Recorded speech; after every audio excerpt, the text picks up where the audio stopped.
I'm sure for the two of you right now in Hong Kong, it feels quite different for those of us here in Beijing. What has been that 20 years meant? Let's go to Dr. Leung first. In the past 20 years, we actually have experienced a lot of historical changes. We have managed to make a lot of achievements as well as face a lot of challenges. But maybe usually the challenges have been fully reported, while the achievements have not been mentioned as often as it should be. And I would like to take this opportunity to say that in fact Hong Kong really made a fantastic success of one country, two system. And it meant a lot to the world because it's really one of the unique system in the world that a country may allow a region to adopt a completely different system from the mainland. And I think Hong Kong actually, with the total support of the mainland, we managed to experience and survive under all the challenges like the Asian financial crisis, the financial tsunami in 2008, and also the internet bubble. I see. Many people mentioned about we have housing problem, we have youth problem. I think we do, but it cannot undermine that actually Hong Kong has made fantastic improvement in terms of welfare, housing, as well as many of the facilities in terms of public health, etc. Well, one can tell Dr. Leung is very eager to explore about the 20 years within just a few minutes. So we're going to wait a little while before we let you go into details about some of those. Let's go to Professor Hu. Really, a lot of achievements and a lot of challenges. How much score would you give Hong Kong? I want to echo Priscilla's point about the achievement over the last 20 years have been underreported, especially to international medias.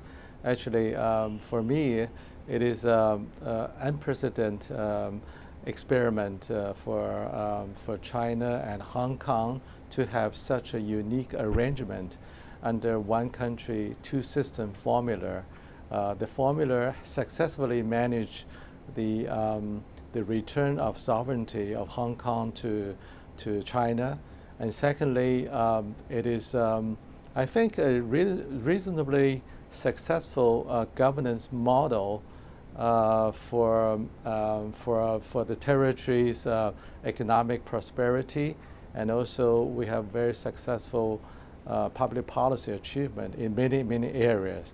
And also, as Priscilla just said, we have overcome the tremendous difficulties, economic crisis, financial crisis, and also public health challenges. Of course, that doesn't mean we have everything's bright. We have new challenges, emerging problems we have to deal with in the next years or next decades to come. Both of you almost give me the same version of answers. Therefore, I have to go back to the two of you to let you provide a little bit more insight than just a general description of what happened and what had been achieved. If I could go to you, Professor Hu, about what exactly is the crystallization of one country, two systems? What do you think are some of the lessons to be learned about 20 years and likely potential to be achieved as a result of this very unique system? I don't want to generalization. I just want something personal from you as an academic. To me, as academics, I see there's a big challenge about the what that one country, two system formula means to different people. I think obviously there's no consensus of understanding among the different sectors of societies, and somebody emphasized about the high autonomy part of this formula.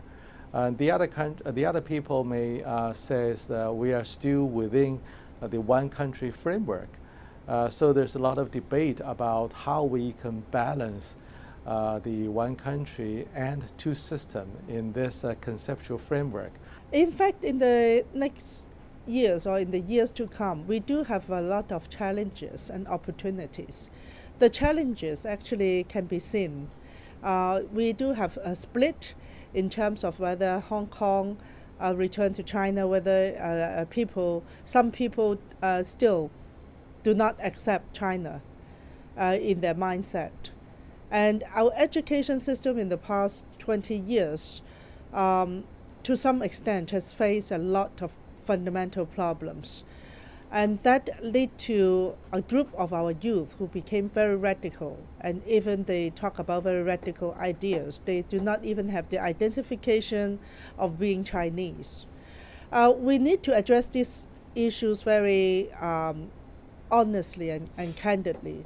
To face this problem, I think the introduction of what actually is the present China is very important. Because in Hong Kong, there still are a substantial portion of people whose understanding of China remains in maybe 1960s, 1980s, and even they know that China has a lot of development, huge development. They are not happy because in their heart, they don't accept the motherland. So we need to do a lot of work in terms of that, and I think it got something to do with the education system.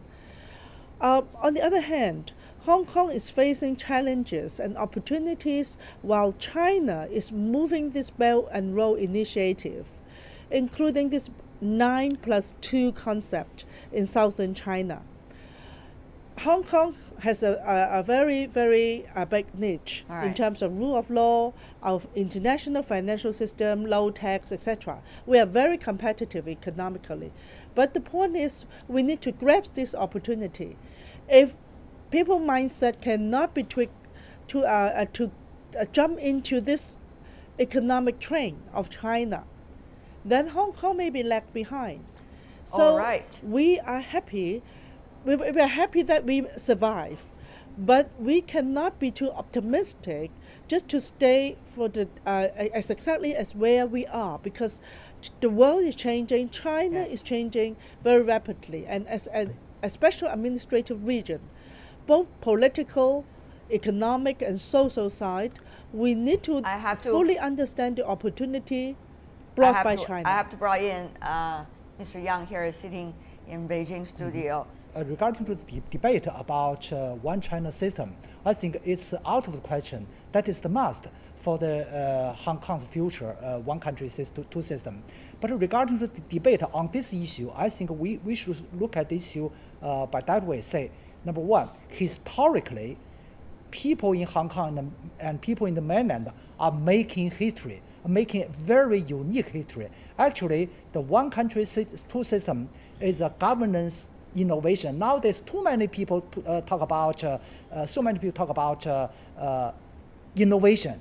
But I think one country system practice and the creation of a one country two systems are the greatest innovation. But the question is, Dr. Leung, will the education about this possibility that people understand better about the mainland, that people understand that we have one identity now, will that be fast enough, efficient enough for Hong Kong to catch up, as you said, the train? So if we offer a very objective picture, we would not just say only the good things. We also need to say what kind of weaknesses maybe the present Chinese system may have.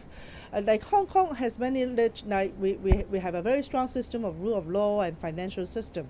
But Hong Kong also faces certain kind of weaknesses. Our youth may not be able to grasp the international perspective as well as the national perspective on a very, very objective arena. That is what we want our youth to be trained in the future, because the whole world is changing, and we cannot just isolate Hong Kong as just one region. We have to make full use of what is happening in China with our neighboring regions and provinces, as well as we have to maintain our international eyesight. How other countries may look for opportunities in China through the bridge or window in Hong Kong. And I received so many international students from other parts of the world. They would like to make use of the status of Hong Kong to go into China to look for their dream. Why not the youth of Hong Kong? The opportunity for the youth to travel to the mainland to better understand the Chinese civilization, Chinese history, that's very important. But look at what we did the last 20 years. And our education curriculum reform make Chinese history courses non-compulsory. That's a big wrong. And then we need to educate our kids about Chinese history, to know Chinese civilization, so they have culturally or historically, politically identified with the motherland. That's very important. And secondly, we need to understand Hong Kong is a very international society and the former colonies of Britain. And then they have a lot of exposures to the Western systems. And then actually after Hong Kong's return to Chinese sovereignties, the constitutional reform encountered a lot of problems. And that's another source of frustration for young people. I think, every day I see these cases, the youth people, why they develop such a strong sentiment, do not want to be identified with the mainland, because they simply consider national identity is the brainwash being mainlandized, and so make Hong Kong part of mainland. I think that's not true. All right, Hong Kong, under the current one country, two systems, we still have a lot of high degree autonomies, and we can create some unique systems which have a dual advantage. We enjoyed being one country with the mainland, but also have the advantage linking with the rest of the world. Okay, Mr. Yang here in Beijing, you have patiently listened to your two other colleagues in Hong Kong. We need to give everybody a chance to talk, even on this program, of course. So, Mr. Yang, what about that? When you heard the arguments from your two Hong Kong colleagues, particularly the challenges they talk about over and over again, do you think there is a quick fix? Recently, the imbalance development, the imbalance, that is the key word. Mainland has been growing faster than Hong Kong, true. And the shortcut for the solution lies in the balance of the opportunities. Mainland should open more opportunities to the young generation in Hong Kong and vice versa. And you mean it's not? Not enough now. What do you think are some of the things that can be done in order to achieve that? Well, when you say opened, not enough. What can be done in order to open enough? Well, mainland's economy is much more diversified than the one in Hong Kong.